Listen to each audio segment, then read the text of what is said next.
Hey guys, it's Greg Alexander. Thanks again for coming to the channel. And today I wanted to discuss Highland reservoirs, wintertime, and jigs. And what to look for, what jigs to throw, where to fish in the lake, and what you can expect depending on water color and water temperature. So let's get right into it. First of all, if you're fishing Highland reservoirs or Highland lakes, you know, they're going to be denoted by one thing: steep, rocky, clear water. I guess that's three things, but they're going to be noted by those particular traits. And you know, if you've been to a lot of these Highland reservoirs, a lot of them are riverine type reservoirs. You know, they're long and narrow and windy, and things tend to look the same a lot when you're traveling by boat down these reservoirs. And it can be a little bit confusing about what areas that you should be focused on in these type of lakes. So I'm going to give you, a couple keys here of what to look for first, and then we'll talk about what to fish with, what lures to fish with, and ultimately we're going to end up with the jig and how to approach it with a jig and why you should approach it with a jig. So we're going to look for a couple different things depending exactly on the season. Now we're talking mostly winter here, or pre-spawn I would say would be included also in what we're going to talk about today. But what you're going to look for mostly in Highland reservoirs in the wintertime are 45-degree banks. Well, that's a no-brainer, right? Because most of the lake is 45-degree banks. So what that does right off the get-go is it eliminates the back flat sections of some of the creeks and things that you don't want to be fishing them in the wintertime. You want places, whether it's a Highland reservoir or any reservoir, when the water gets really cold, the fish are going to want to be on steep type structure, drop-offs, things that they can move up and down in the water column real quickly, without having to travel a long distance. So get that out of your head right off the get-go. The flat banks, pretty much you want to stay away from the flat type banks in the winter time or in the early pre-spawn. So on these 45-degree banks, there's about 3 or 4 things that you're going to key on. You're going to key on what people will call bluff ends. Well, a bluff is a steep bank. It's not necessarily a sheer 90-degree bank, although that is a bluff. It's a steep bank, a steep, rocky, solid rocky type bank. So a bluff end would be where that steep bank tails off and starts to flatten out.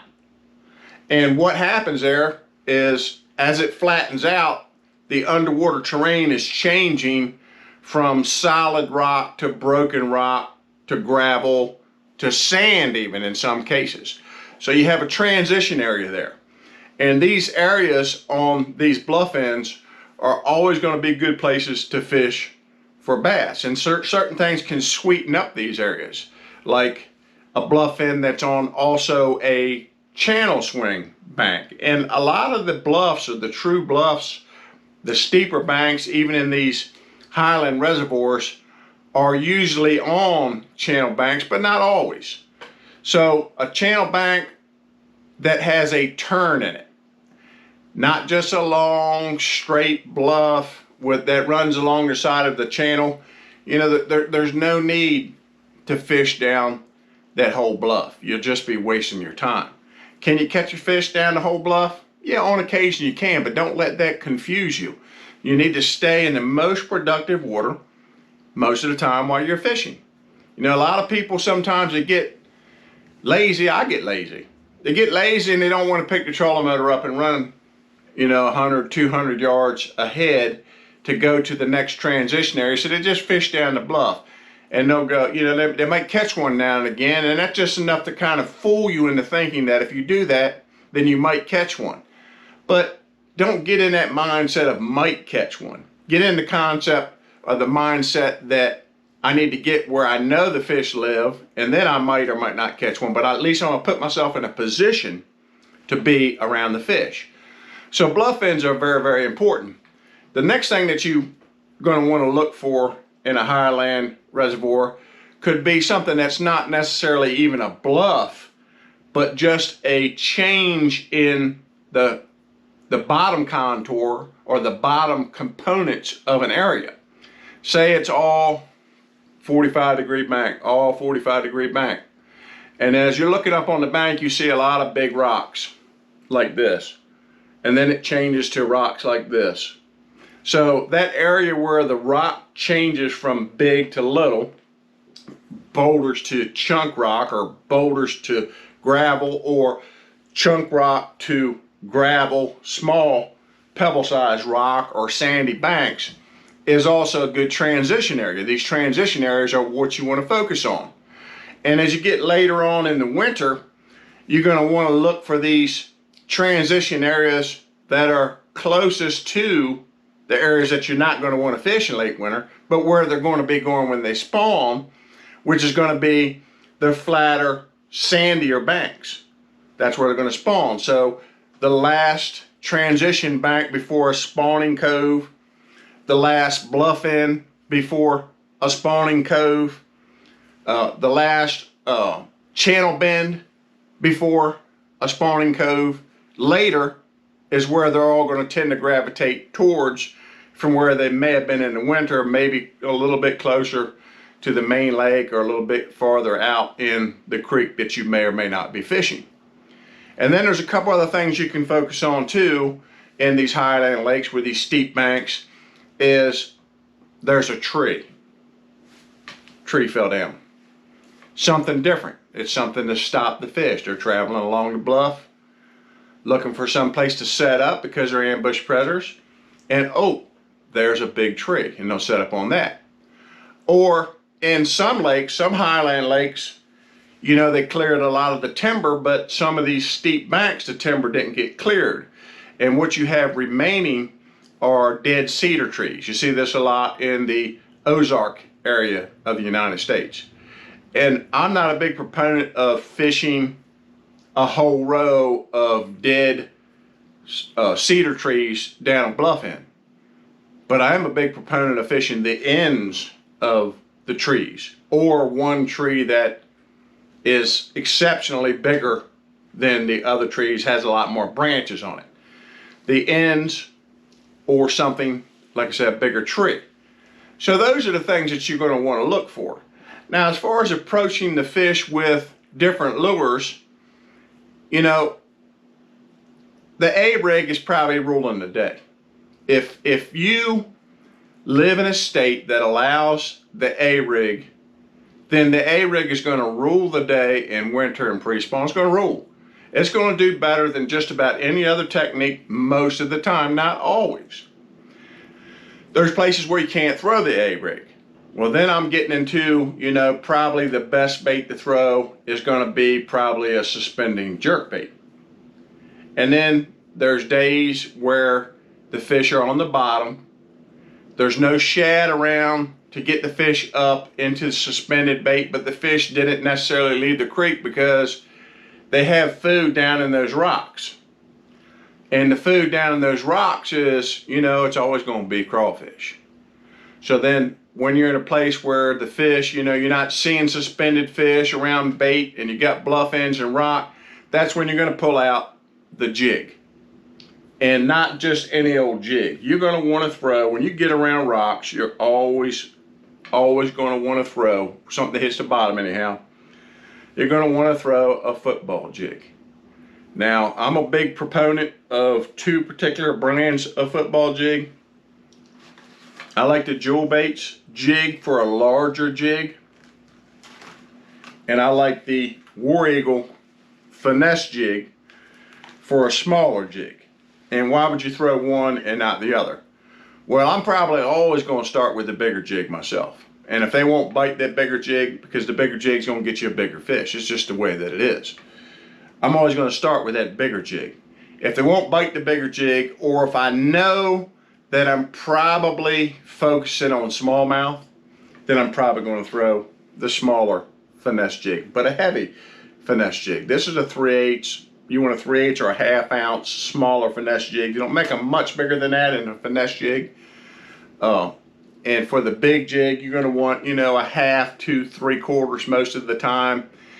And the weight's going to be dependent, you know, on the depth some, but more so, is it getting hung up? And you know, the football jig's going to kind of help you from being hung up because it's designed to come through rocks. But if you're getting hung up a lot with a 3/4 ounce jig, then you're definitely throwing a too heavy of a jig, and you want to back down to a 5/8 or a 1/2 ounce or even 3/8 of an ounce if it's even shallower yet. And what colors are you going to want to throw? Man, I'm going to tell you, green pumpkin, tiger brown, add a little purple, green pumpkin with a little bit of orange in it, peanut butter and jelly, black, brown, and purple, or straight black, because you're dealing with clear water. So you're going to want to be natural. And in cold water, when I say cold water, I'm talking about, you know, 48 degrees and down. You don't generally want to throw, like I said, that type of jig with that type of trailer. It'll work. It most certainly work, but you generally don't want to throw that, because what you're imitating in cold water on a highland lake around rocks is crawfish. So you want to stay with those crawfish colors and crawfish actions. And crawfish, their legs don't go like this, right? That's bait fish or bluegill that do that type of thing.